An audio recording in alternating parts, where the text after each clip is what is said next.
Welcome to our channel. Today we how to log into Roofstock for turnkey rentals and due diligence, full guide step by step clearly. Begin by opening your preferred web browser. In the address bar, type in the URL www.roofstock.com. Press the Enter key to navigate to the Roofstock homepage. Once the page has loaded, locate the Login button. This button is typically found in the upper right corner of the homepage. Click on the Login button to proceed to the login page. You will be prompted to enter your credentials.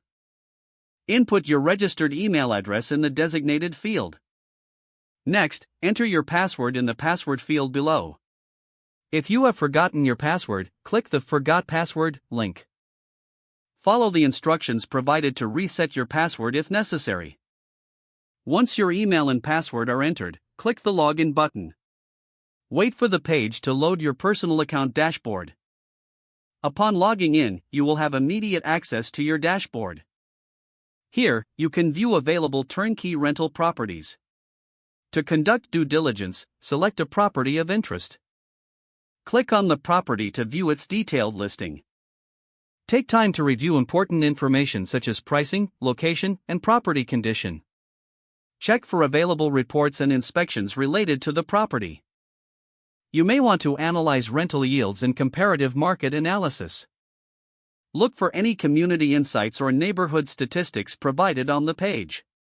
If you have questions, consider reaching out to the Roofstock support team. Once you've completed your due diligence, you can take further steps. This may include making an offer or contacting the seller. Always ensure that you understand the terms before proceeding. That's it. You are now prepared to log in and navigate Roofstock for your turnkey rental investments. If the page does not load, refresh the browser or try again in a private or incognito window. Don't forget to like this video and subscribe to our channel for more step-by-step tech guides.